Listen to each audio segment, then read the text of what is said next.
மாங்காய் மோர் பாத்தீங்களா எப்படி வந்திருக்கு? என்ன நிறைய பகோடாலாம் வந்துச்சா? ஆமா வந்து மிதமான சூப்ல வச்சு எண்ணெயில போட்டு பொரிச்சு எடுக்கணும். வறுத்து நம்ம அப்படியே கொட்டிடலாம். ஹாய், இன்னைக்கு நம்ம என்ன வீடியோ பார்க்க போறோம் அப்படின்னு பார்த்தீங்கன்னா, பாரதி வந்து ரொம்ப நாளா வந்து கடலப்பயிர் வடை கேட்டிருந்தேன், கார வடை. அதுக்கு வந்து நம்ம பயிர் வந்து கொஞ்சம் அதிகமாக ஊற வச்சிட்டேன். அதிகமாக ஊற வச்சதுனால கொஞ்சம் நம்ம பாதி வடை சுட்டுடலாம். மீதி இருக்கிற பயிரை வச்சு ஒரு ஸ்நாக்ஸ் செய்ய போகிறேன். சூப்பராக இருக்கும். அது என்ன ஸ்நாக்ஸ்ன்னு அப்படின்றத நம்ம வீடியோக்குள்ளே போயிட்டு பார்க்கலாம். நான் சொன்னேன் இல்லையா, அந்த ஸ்நாக்ஸ் மட்டும் இல்லாமல் இப்போ பார்த்தீங்கன்னா மாங்காய் வேறு எடுத்து வச்சுருக்கேன். இது எதுக்குன்னு பார்த்தீங்கன்னா, வெயில் பயங்கரமாக அடிக்குது இல்லையா, அதனால நம்ம வந்து இப்போ குளிர்ச்சியாக வந்து ஒரு மோர் தான் செய்ய போகிறோம். ஆனால் அது வந்து மோர் செய்யறதுக்கு எதுக்கு மாங்காய் பைத்தியம்? மாங்காய் மோர் செய்ய போகிறோம். அதான் ரா மேங்கோ மோர், பச்சை மாங்காய் மோர் நம்ம செய்ய போகிறோம். அது எப்படி இருக்குன்றது நம்ம வீடியோக்குள்ளே போயிட்டு பார்க்கலாம், எப்படி செய்யறது. சரி வாங்க வீடியோக்குள்ளே போகலாம். பிள்ளை போல மடியிலே மடியிலே உறங்கிவிட நீலா வரும் நேரம் நட்சத்திரம் தேவையில்லை, நீ வந்த நேரம் நெஞ்சில் ஒரு ஊடல் இல்லை, வண்ண பூக்கள் வேர்க்கும் முன்னே வரச் சொல்லு தென்றலை,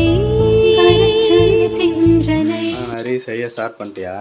ஸ்டார்ட் பண்ணிட்டாங்க பாருங்க. வானலில் வந்து நம்ம எண்ணெய் ஊற்றி வச்சுருக்கோம், ஏன்னா எண்ணெய் காயணும் இல்லையா, அதனால அது என்ன ஸ்நாக்ஸ்ன்னு நான் போக போக சொல்கிறேன்.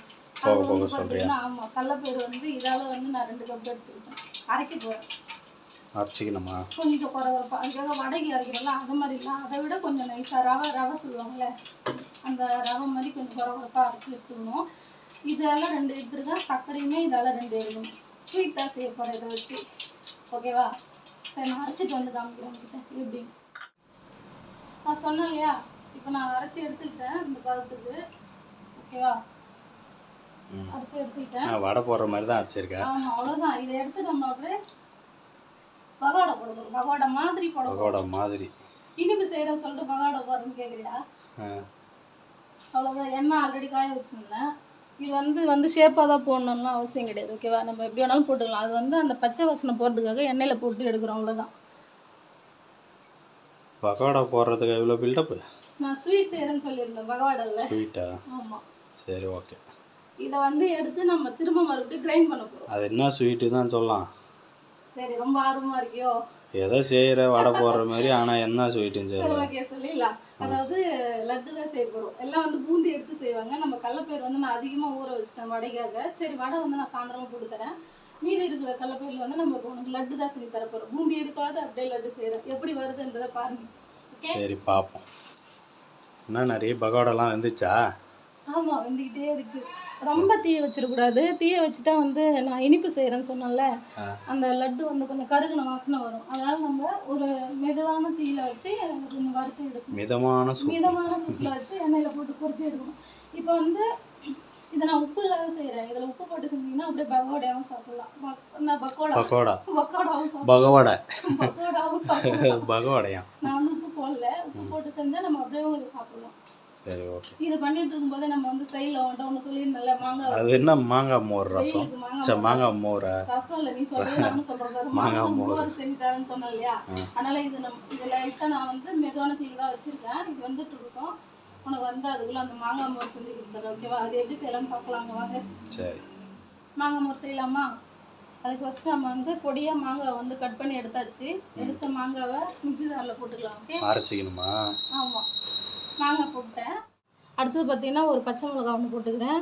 அப்புறம் ஒரு துண்டு இஞ்சி, கருவேப்பிலை ஃப்ரெஷ்ஷாக இருந்தாலும் போட்டுக்கலாம். இன்னும் கூட வந்து கொத்தமல்லி போடணும். எப்போவுமே மோர் செய்யணும் போது மிக்சியில் அடிக்கும்போது கொத்தமல்லி போட்டால் சூப்பராக இருக்கும். பட் கொத்தமல்லி வீட்டில் இல்லை, கடையிலையும் கேட்டால் கடையில் இப்போ இல்லை, அது ரொம்ப தூரமாக போகணும். அதனால் வந்து கொத்தமல்லி இப்போ போடல. நீங்கள் செய்யும்போது ட்ரை பண்ணுறீங்க அப்படின்னா கொத்தமல்லி போட்டு செய்யுங்க, சூப்பராக இருக்கும். இப்போ இதெல்லாம் போட்டு நம்ம கிரைண்ட் பண்ணிடலாம். ஓகே, இஞ்சி, பச்சை மிளகா, கருவேப்பிலை எல்லாம் போட்டாச்சு. அடுத்தது வந்து பார்த்திங்கன்னா கொஞ்சம் வந்து பெருங்காயத்தூள். ஓகே, அதுக்கு அடுத்தது சீரகம். இது எல்லாத்தையும் போட்டு அரைச்சி எடுத்துக்க போறியா? ஆமாம். அதுக்கப்புறம் பார்த்தீங்கன்னா சால்ட் வேணும்ல, டேஸ்ட்டுக்கு கொஞ்சம் சால்ட்.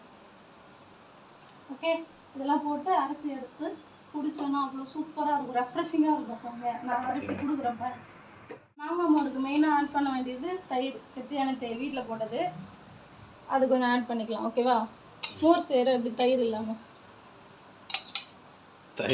மோரே செய்ய முடியாது. நீ தயிர் இல்லாமல் ஒரு ஆப்ஷன் வைக்கிற. நீ இல்லை, அதுதான் சொல்கிறேன். தயிர் போட்டேன்னு சொல்கிறேன். ஓகேவா? இதுதான் வெந்தது போதும். ஏன்னா நம்ம இது மறுபடியும் வந்து அரைக்க தான் போகிறோம் மிக்சியில் போட்டு. அதனால் வந்து இந்த இது போதும். ரொம்ப கருக வைக்கக்கூடாது. கருக வச்சா நான் சொன்ன மாதிரி லட்டு வீணாயிடும். இது எடுத்துடலாம். கரெக்டான பக்குவம். இப்போ வந்து நான் வந்து அந்த மோர் சொன்னேன் இல்லையா, அது கூட வந்து கொஞ்சம் தண்ணி ஊற்றி அரைக்கணும். தயிர் போட்டு தண்ணி ஊற்றி நான் அரைச்சி வடிகட்டி எடுத்துக்கிறேன். இப்போ வந்து பாரதிக்கிட்ட நம்ம அதை கிளாஸில் ஊற்றி கொடுத்துடலாம். ஓகே, ஃபஸ்ட்டு நம்ம ஐஸ் கட்டி போட்டுடலாம். ஐஸ் கியூப் போட்டுக்கணும். இது வந்து ஆற வச்சுட்டு தான் அரைக்கணும். அதனால இது வந்து ஆற வச்சுருக்கேன். பக்கோடா ஆற வச்சுட்டு அதுக்கப்புறம் அரைச்சிக்கலாம். இப்போ நான் அரைச்சி வடிகட்டி வச்ச மோர் வந்து ஊற்றி ஃபஸ்ட்டு பாரதி கொடுத்துடலாம். ஓகேவா? வெயில் பயங்கரமாக அடிக்கிறதுனால பார்த்தியா பச்சை கலர் கரெக்டாக பாரு ஊற்றியாச்சு. அப்படியே மேலாப்பில் வந்து கொஞ்சம் பொடியாக எடுத்து வச்சுருந்தாங்க மாங்காய். இந்த மாங்காவை மேலே அப்படி டிசைன் கொடுக்கலாம். எப்படி இருக்குன்னு சொல்லி பிடிச்சி பார்த்துட்டு சொல்லு. ஓகேவா? சரி, ஓகே. ஃப்ளேவர் தான் அதிகமாக இருக்குது. மாங்காய் அரைச்சி ஊற்றுனல, அது பேரே அதனால் எப்படி இருக்குது? எல்லா ஃப்ளேவரும் கலந்துருக்குல்ல. மாங்காய் ஃப்ளேவர் தான் ரொம்ப அதிகமாக தெரியுது. பச்சை மிளகா, சீரகம், தயிர், அப்புறம் இஞ்சி, கருவேப்பிலை, கொத்தமல்லி போட்டு இன்னும் டேஸ்ட் வேறு லெவலில் இருக்கும். அவங்ககிட்ட இப்போ கொத்தமல்லி இல்லை. நீங்கள் வேணால் ட்ரை பண்ணி பாருங்கள். அது குடிச்சா அப்படியே ஒரு ரெஃப்ரெஷிங்காக நல்லாயிருக்கும். ஓகே, எப்படி இருக்குது வர்தி? சூப்பராக இருக்குது. ஆனால் மாங்காய் ஃப்ளேவர் தான் ரொம்ப அதிகமாக இருக்குது. அதிகமாக மாங்காய் போட்டிருக்கல, அதனால் தான் மாங்காய் நல்லா இருக்குது. சூப்பராக இருக்குது. உங்களுக்கு ஃப்ளேவர் வந்து மாங்காய் கம்மியாக வேணுனாலும் நீங்கள் போட்டுக்கலாம். இப்போ நான் குடிச்சு பார்த்து சொல்ல போகிறேன்.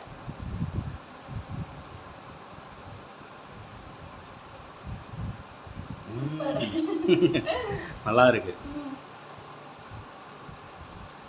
அடுத்து லட்டு போட்டு தரேன்னா ரெடி ஆகிட்டே இருக்குது. ஆற வச்சிருக்கல, அதுக்குள்ளே சேர்த்து நம்ம இந்த மாங்காய் மோர் குடிச்சிடலாம். வெயில் விதமானதுனால இதை குடிச்சிட்டு இருக்கோம். இப்போ அதை ஆறிடுச்சு. நம்ம போய் அந்த ப்ரொசீஜர் ஸ்டார்ட் பண்ணிடலாமா? சரி வாங்க போகலாம். நல்லா ஆறிடுச்சு. இப்போ நான் மிக்சியில் போட்டு அரைச்சிட்டு உங்களுக்கு காமிக்கிறேன். லட்டு செய்யணும்ல, அதனால் இதை மிக்சியில் போட்டு அரைச்சிக்கலாம். ஓகேவா? இப்போ நம்ம அரைச்சிட்டோம். நான் சொன்னேன் இல்லையா, சூப்பராக வந்துருக்கு பாருங்க. அப்படியே அந்த ரவை பதத்துக்கு இதுதான் கரெக்டான பதம். இதை வச்சு தான் இப்போ நம்ம லட்டு சேர்ப்போம். நீ சொன்னல பகோடா இது மாதிரி இருக்குது. பகோடா சேர்ப்போம். எப்படி பல பல பல கொட்டுது பாரு. சூப்பராக இல்லை? இதை வச்சு நம்ம செய்ய போகிறோம். எப்படி செய்கிறது? இதால் 2 கப்பு கடலப்பயிறு எடுத்துடணும். அதே சரிசமாக இதால் 2 கப்பு சர்க்கரை எடுத்துருக்கோம். ஓகேவா? லட்டு இனிப்பாக இருந்ததும் நல்லாயிருக்கும். இதை வந்து நம்ம எடுத்து என்ன பண்ண போகிறோன்னா, ஒரு கம்பி பதம் சொல்லுவாங்க, உங்களுக்கு தெரியும் ஆல்ரெடி. அதுதான் பண்ண போகிறோம். கொஞ்சமாக தண்ணி, ஒரு அரை கப்பு தண்ணி ஊற்றிக்கணும். 2 கப்பு சர்க்கரை போட்டேன். இதுலேயே பார்த்தீங்கன்னா அரை கப், அதான் அரை கப்பு தண்ணி ஊற்றிக்கலாம். ஒரு கம்பி பதம் வரணும். இப்போ வந்து பார்த்தீங்கன்னா கலர் பவுடர் கொஞ்சம் ஆட் பண்ணிக்கிறேன். ஒரு கம்பி பதம் வந்துருச்சு. இப்போ நம்ம வந்து அரைச்சி வச்சது எடுத்து கொட்டிக்கலாம். அந்த அரைச்ச பவுடர் கலக்கும் போது நம்ம வந்து அடுப்பு ஆஃப் பண்ணிட்டு தான் கலக்கணும். கலர் வேணுன்னா யூஸ் பண்ணிக்கலாம், இல்லைன்னா விட்டுடலாம். அவ்வளோதான். இதை எடுத்துமே ஆற வச்சுட்டு அதுக்கப்புறம் வந்து பார்த்திங்கன்னா முந்திரி திராட்சை நெய்யில் வறுத்து இதில் போட்டு அப்படியே லட்டு பிடிக்க வேண்டியது. நான் பிடிச்சிட்டு காமிக்கிறேன் உங்களுக்கு. ஆமாம், லட்டுனாலே நெய் தானே. அதனால் இப்போ வந்து நம்ம நெய்யில் முந்திரி திராட்சை வந்து வறுத்து அதில் போட்டு அப்படியே வந்து அந்த மிதமான சூட்டில் லட்டு பிடிச்சிக்க வேண்டியது. நம்ம கை பொறுக்கிற சூடு வந்தோடனே லட்டு பிடிச்சிட்டா லட்டு ரெடி ஆகிடும். நான் காமிக்கிறேன் பிடிச்சிட்டு. இதை வறுத்து நம்ம அப்படியே கொட்டிடலாம். அந்த திராட்சை குண்டு குண்டாகும். அந்த திராட்சை குண்டு குண்டாக ஆகும்போது எடுத்து கொட்டிக்கலாம். இப்போ போட்டுடலாமா? ஆற வச்சுருக்கேன். வெயிலில் வறுத்த முந்திரி திராட்சையை வந்து நம்ம மேலே போட்டு அப்படியே இதை ஒரு கிளறி லட்டு பிடிக்க வேண்டியதான். நீங்கள் செஞ்சு பாருங்கள், அவ்வளோ சூப்பராக இருக்கும். இன்னும் லட்டு ஒரு 5 லட்டு தான் வரும் பாருங்க. 5 இல்லை, ஒரு 10 வரும் நினைக்கிறேன். ஏன்னு பார்த்தீங்கன்னா இதில் வந்து பாரதி தான் ஒரு வேலையை பண்ணிட்டான். பக்கோடா, அந்த பக்கோடா போடும்போதே நான் எடுத்து சாப்பிட்டேன். பக்கோடாவே எடுத்து சாப்பிட்டேன். அதுவுமே சூப்பராக இருக்கும். அதில் கொஞ்சம் நல்லா இருந்தது. இன்னும் சூப்பராக இருக்கும். அது கொஞ்சம் சாப்பிட்டதுனால ஒரு 5 லட்டு குறைஞ்சிருச்சுன்னு நினைக்கிறேன். அவ்வளோதான். பாருங்கள், அப்படியே கிளறியாச்சு. இப்போ நம்ம லட்டு பிடிக்க வேண்டியதான். இந்த மாதிரி செஞ்சு சாப்பிட்டு பாருங்கள், அப்படியே செம்மையாக இருக்கும். நம்ம கடலப்பயிரில் செஞ்சோன்றது தெரியவே தெரியாது. ஏன்னா அதுக்கு தான் நம்ம எண்ணெயில் போட்டு வறுத்து எடுக்கிறோம். லட்டு பிடிக்கிறோம். கை பொறுக்கிற சூடு வந்த பிறகு லட்டு பிடிக்க வேண்டியதான். பிடிச்சிட்டு அது மேலே டிசைனுக்கு நம்ம ஆல்ரெடி முந்திரிலாம் போட்டுக்கிறோம். அதை அப்படியே டிசைனுக்கு வச்சிடலாம்.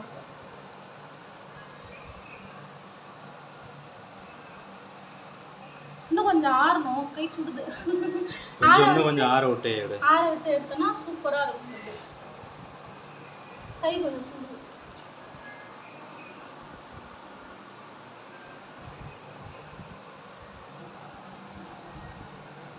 ஆரஞ்சு லட்டா, பேக்கரி லட்டு. லட்டு பிடிச்சாச்சு, சூப்பராக பிடிச்சாச்சு. நீங்களும் ட்ரை பண்ணி பாருங்க, சூப்பராக இருக்கும். இது வந்து சாப்பிட்டு பார்த்தா கடலப்பயிறு லட்டுனே தெரியவே தெரியாது. பார்த்தீங்களா எப்படி வந்திருக்கு? இந்த வீடியோ உங்களுக்கு பிடிச்சிருந்து அப்படின்னா லைக் பண்ணுங்க, ஷேர் பண்ணுங்க, சப்ஸ்கிரைப் பண்ணுங்க. மறக்காம பக்கத்தில் இருக்க அந்த பெல் ஐக்கானை கிளிக் பண்ணிக்கோங்க. அப்போ தான் நம்ம போகிற வீடியோஸ்லாம் உங்களுக்கு நோட்டிஃபிகேஷன் வரும். இதுங்க இதை சாப்பிட்டு பார்த்து சொல்லிடுறேன் எப்படி இது நான் சொல்லலை.